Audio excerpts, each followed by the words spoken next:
Hello বন্ধুরা, তো কেমন আছে সবাই? আজই এটা আমি বানাবো, সেটা বাড়িতে আমি খুবই কম বানিয়েছি। আর এটা হলো আমার খুবই পছন্দের একটা খাবার। আমি যখনই বাসে বা ট্রেনে কোথাও গেলে এটা আমি কিনে খাবই। আর অন্য কিছু খাবার কিনে না দিলেও আমাকে এটা কিনে দিতেই হবে।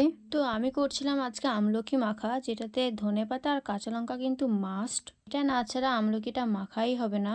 তাই আগে আমি ধনেপাতার কাঁচা লঙ্কার চাটনিটা করে নিয়েছি। আর এটা বাসে বা ট্রেনে কিনতে গেলে 10 টাকায় 3 প্যাকেট করে দেয়, আর তাতে বেশি ভরাও থাকে না। ভেবেছি এটা আমি একসঙ্গে অনেকগুলো করে নেব, যাতে অনেকদিন স্টোর করে রাখতে পারি। আর এটা প্যাকেটে ভরে ফ্রিজে রাখলে অনেকদিন থেকে যায়, নষ্ট হওয়ার কোনো চান্সই থাকে না। তাই আজকে আমি অনেকগুলো করে নিব, তাই আমি অনেকদিন ধরে খেতে পারি। তোমরা দেখতেই পাচ্ছ আমি এখানে অনেকগুলো করে চাটনি দিচ্ছি। আর কেনাগুলোতে অতটাও চাটনি দেওয়া থাকে না, অল্প একটু করে দেওয়া থাকে। এখানে কিন্তু চাটনিটাই মেন। চাটনিটা যত সুন্দর করে তুমি বানাবে তত সুন্দর আমলকিটা খেতে লাগবে।